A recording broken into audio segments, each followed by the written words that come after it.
All right. Sorry about that. I don't stream. I'm in the car. Android Auto popped up.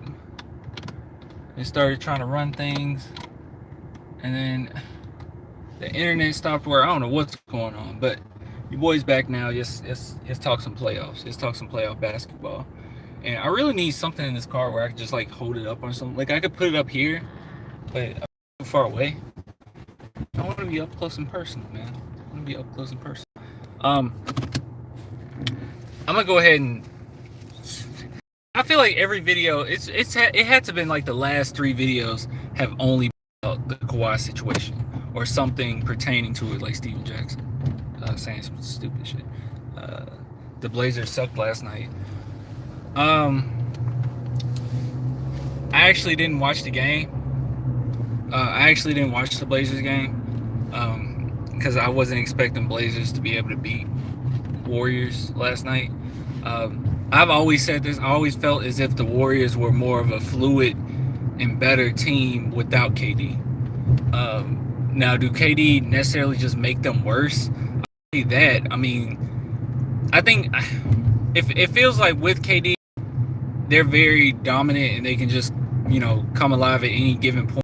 But then without KD, they're forced to play that, 73-9 team that they used to be. That they have to play like that, and they're just a better team that way to me. They're virtually unbeatable when they play that way. When they lean on KD, you're a little beatable because if Steph Curry ain't getting his shot off, Clay ain't really getting his shots in, and it's all on KD, and KD doesn't get his shots aren't going in, then you're beatable. But when they play this way, this style of ball, like the Spurs did, I mean, really, I always said this, always as if the Warriors, the way they passed the ball was like 2014 Spurs, but they do it every until they got KD. Then they slowed down with some of the ball movement, but they were doing it every single year. But anyway,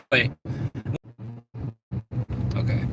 I guess I had to let it. Don't know what was going on, but I hate this like with every ounce of my body that I actually explain what's going on or how I feel about the whole Kawhi thing. Every single day, people are messaging me on Instagram, and whether or not they're on here, whether or not they're going to watch this video, I still feel as if I want to just explain like my side as a fan when it comes to Kawhi.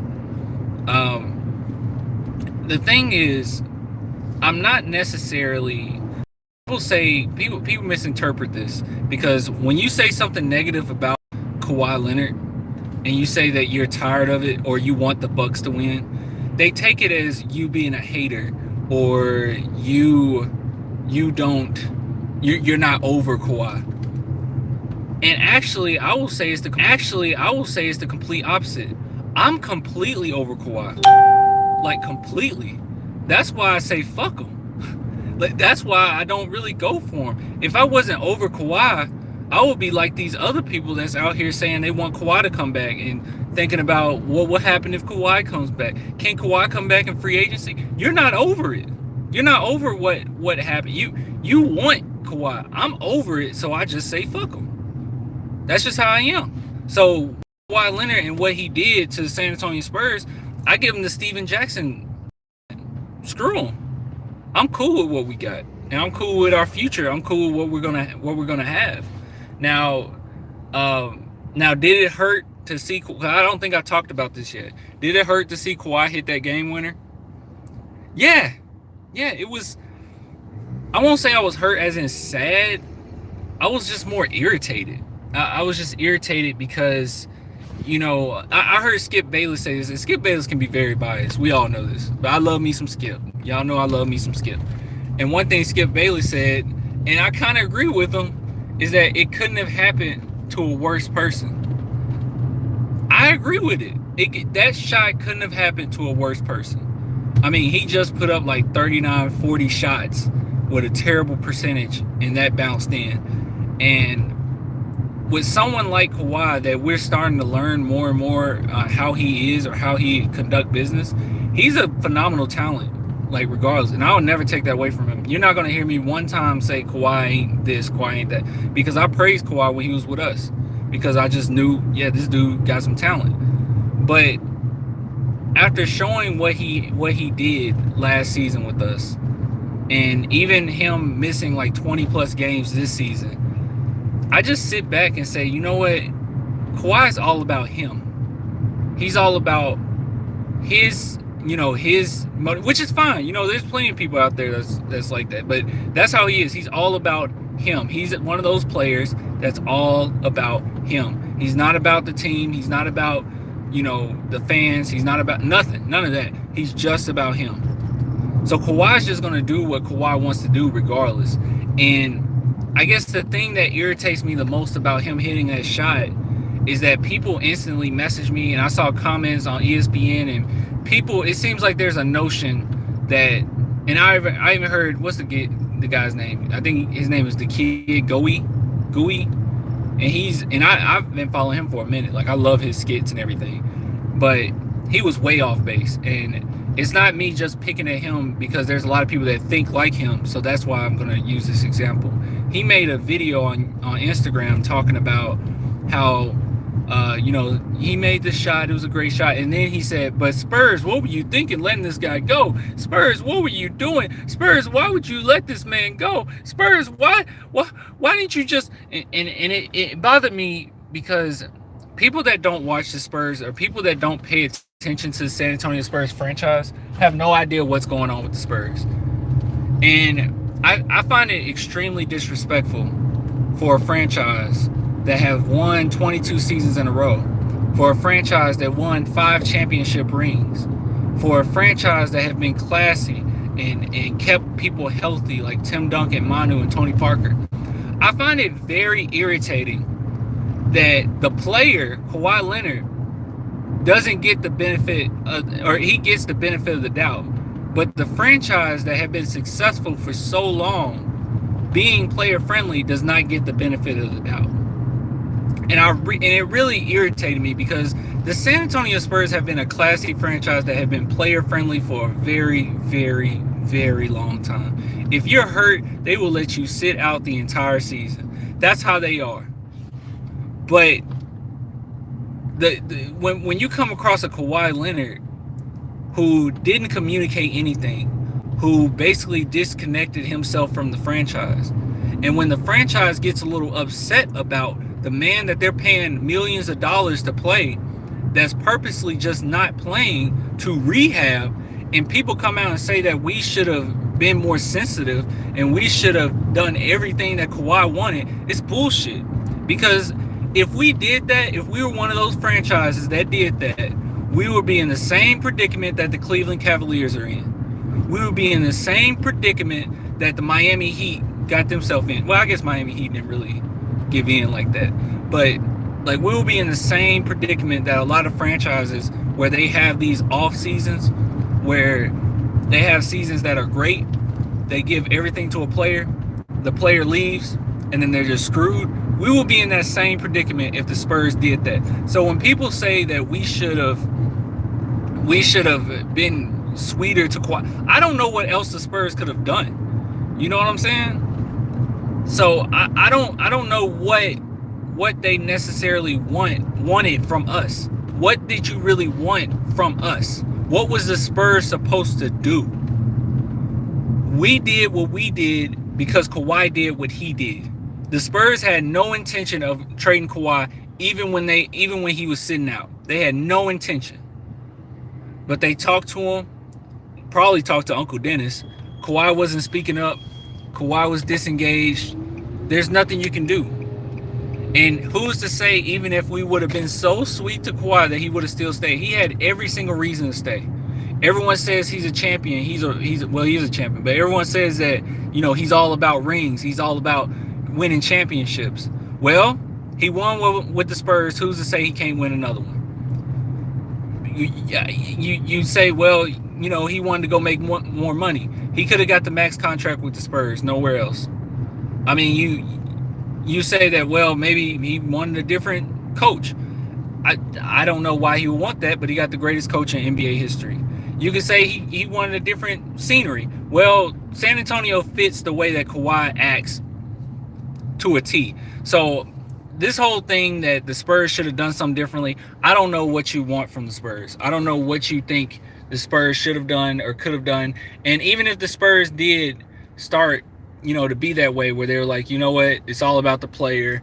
We're going to do everything in our power just to keep this one player, and we're going to be his servant. If they did something like that, we wouldn't be the San Antonio Spurs.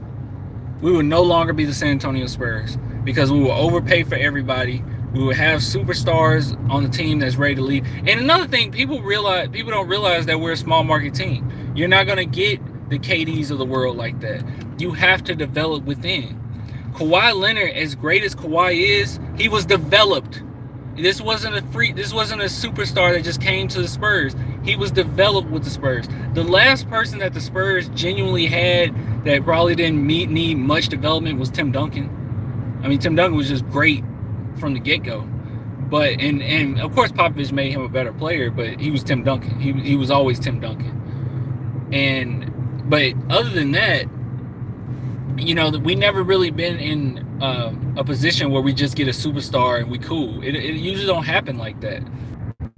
Yeah, they don't think to come to the San Antonio Spurs. Sorry about that. I don't know what happened. So I don't know what people would have wanted out of this, but yeah, the reason why I labeled this video "Here We Go Again" is because now Spurs fans are doing the same shit that we were doing. Now I wasn't doing, but Spurs fans, a lot of them, not everybody, but a lot of them, doing the same thing where they're saying, man, we lost the trade, man, we lost this, we lost that, man, we're out the playoffs and they're still in. It's like people's mindset is so short term, it irritates the hell out of me. It is so short term. Everybody wants this instant gratification for losing or for the trade. Like you just want this for the trade. Like you just want this gratification so quickly, and you're not willing to look at all aspects of what happened with the San Antonio Spurs. We lost a lot of players with the San Antonio Spurs. We lost a lot of players this season. Not only did we have a lot of new players to the team, we lost a lot of players. The only negative thing I can say about this team right now, honestly, is LA. Because I think that LA had enough time to develop, and LA have enough maturity, or should have enough maturity, to show up in the Game 7. That's it.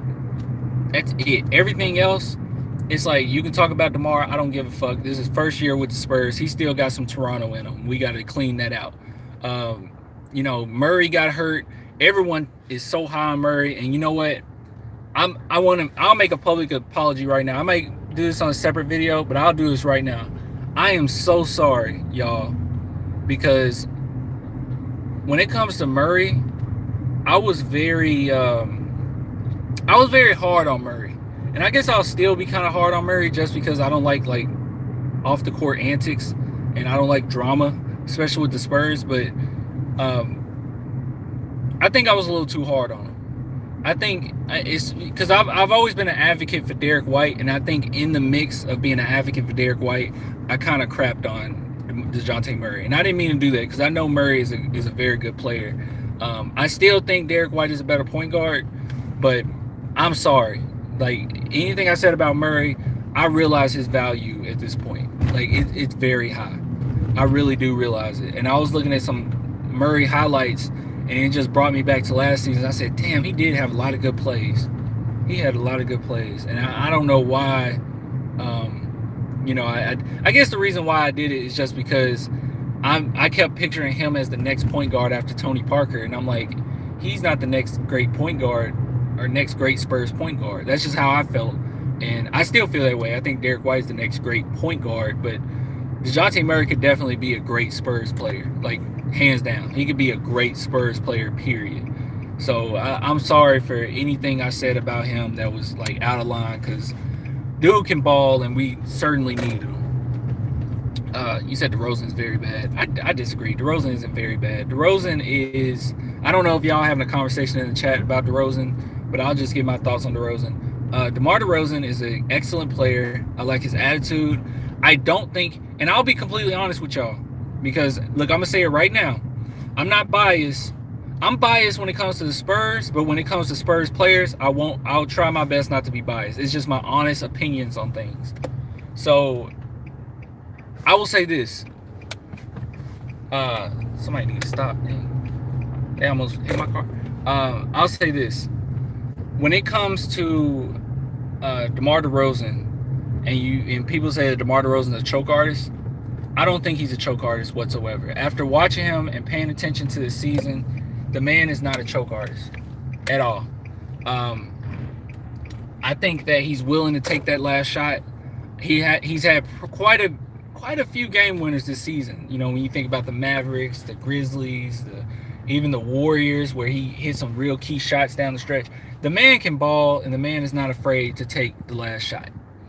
So he's not trash. He has an excellent mid-range shot.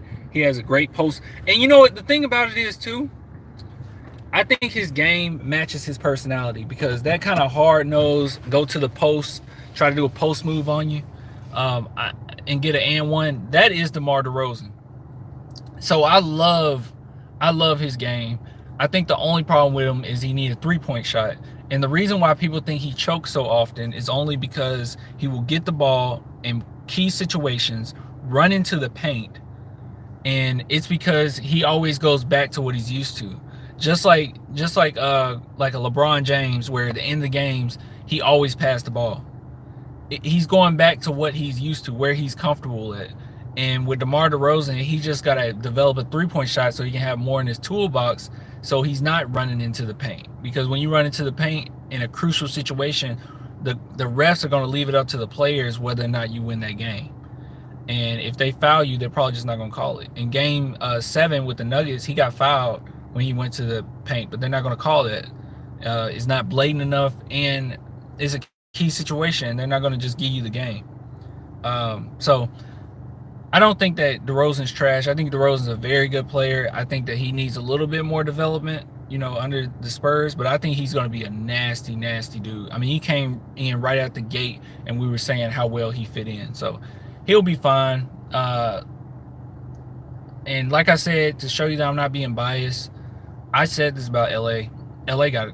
To me, I think LA got to go. I mean, if he can prove me wrong, but I don't know, y'all. He really bothered me. LA for Hachimura. Shit. If it comes to that, I know a lot of times during lottery drafts, they have some information on what the other teams are thinking about getting. So maybe, I hope he could land to us. I hope Hachimura can land to us. That would be big time. It's so frustrating because a lot of people saying he might land around 18, 17, 16. So it's like right in front of us. And I do not want another Kyle Kuzma situation where we were one pick away from getting Kyle Kuzma and we couldn't get him. Because imagine Kyle Kuzma on this team. Like, dude is a baller. Let's see. Maybe we can trade up. DeRozan is not good.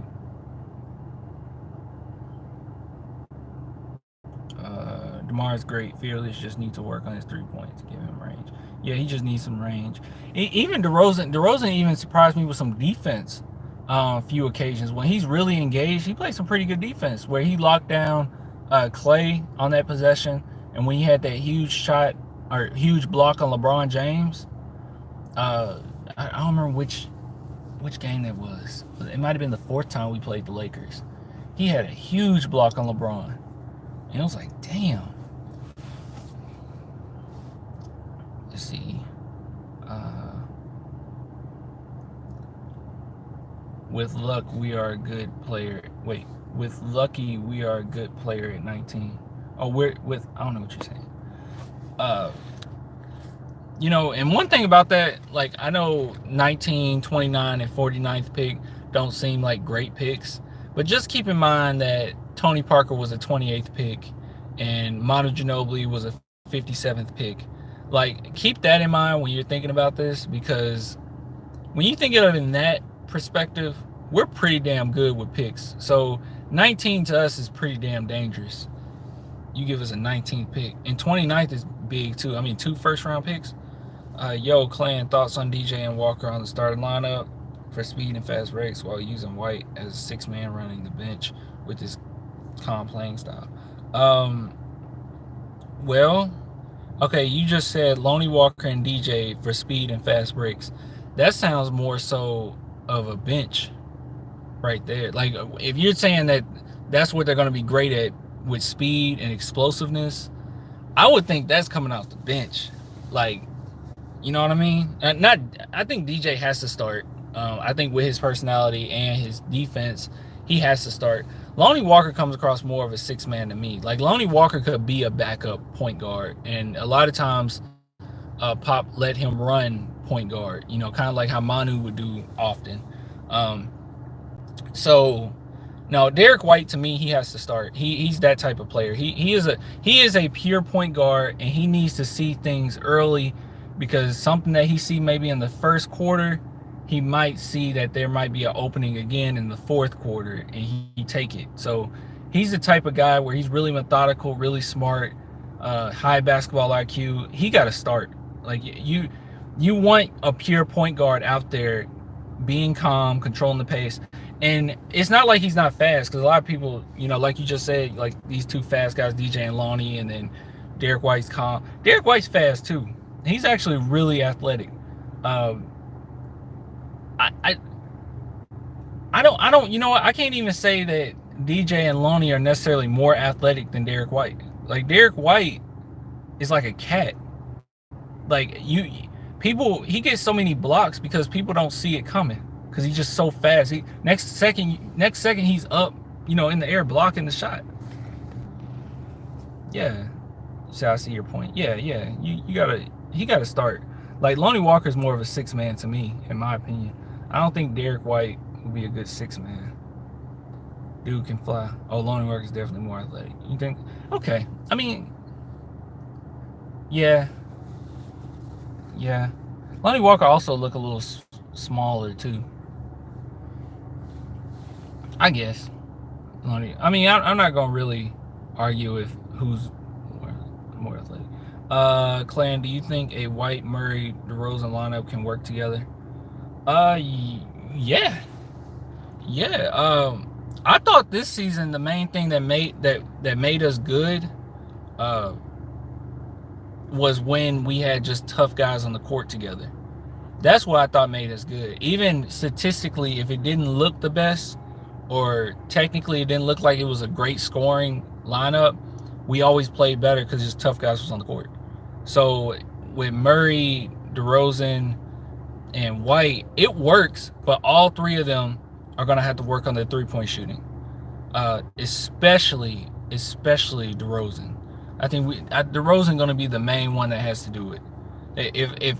And Derek White can shoot threes. I think it's just his confidence in pulling up. So those three, if they can work on their three-point shooting and together combined be about 35% from three, I think that's pretty damn good.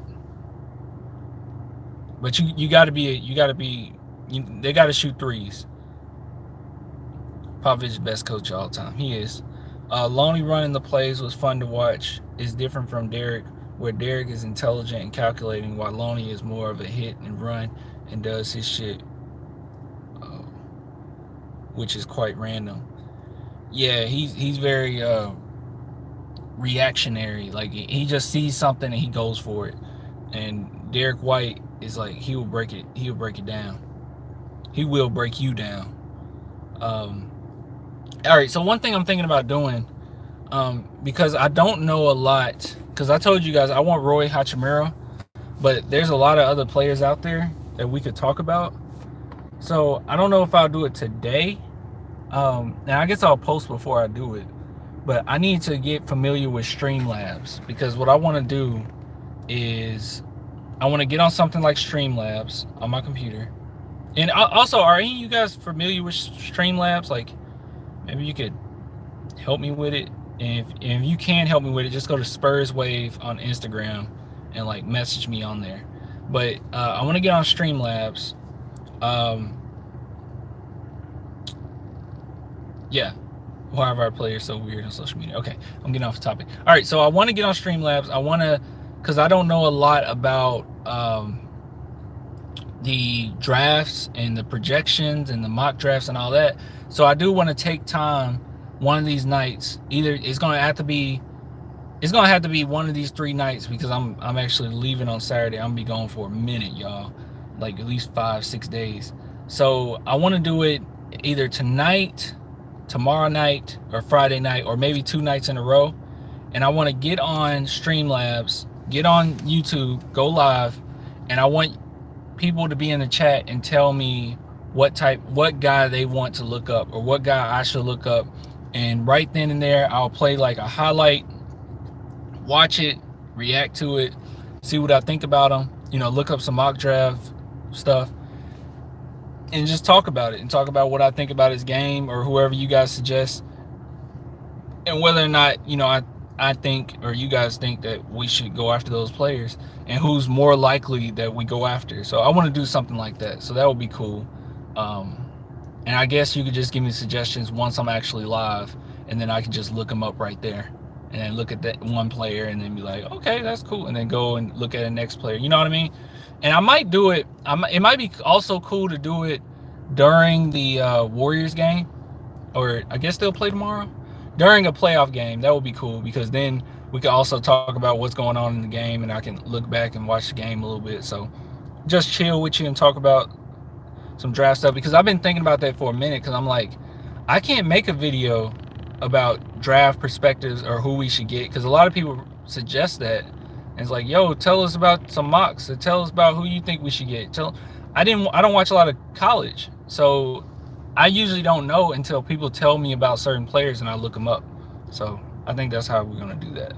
All right, clan, look at Sequoia Dumbaya and Hachimura for sure. Yeah, I looked up Hachimura. He's actually the one that I want. He reminds me of Giannis a lot. He reminds me of Giannis, Kyle Kuzma, and Paul Millsap, all in one. KZ Akpala. Okay, see, you're gonna have to be in there. Y'all gonna have to be in here. Northwest Wind and World Class D-Bag. Wow. World Class D-Bag. Y'all gonna have to be in that chat when we go over this stuff, because y'all gonna help a lot. I would love Hachimura. He'd be so amazing for us. Yeah, he seemed like he got high character too. That was my main thing about him. Matisse Thybulle will be a good 29th pick. Man, it seems like it's a lot of good players in this pick this year, because even with like every single player I look up, y'all, usually they have them around a range where it's like, okay, he's gonna be 20 pick, 21st pick, 22nd pick. But the guys I look up, it is so crazy. I saw Hachimura as a 4th overall draft pick. Now I saw other mock drafts where he was 26th, and then I saw drafts where he was 16th. I'm like, damn, is it that much talent coming into the NBA next season? He's a good defender. He went to school with DJ. Oh, really? Where did DJ go? Washington? He go Washington? Hachimura's humble mentality is my favorite part about him, and he's international. Yeah, and one thing about it is he might be the first great Japanese player, because there's not a lot of them. I know we got, what's the guy's name? Wanadabe? I think there's only been like 4 Japanese players in the history of the NBA. So he might be the first great one. Yeah, he might be the first great one. Oh, he's a Spurs fan too? Rue is also a Spurs fan? Bro, this is too perfect. Crap. I'm going to go ahead and get off. And yeah, like I said, it'll either be tonight, tomorrow night, or maybe 2 nights in a row. I don't know. And we'll get on there and talk some Spurs basketball. But I appreciate everybody coming through. Until next time, deuces.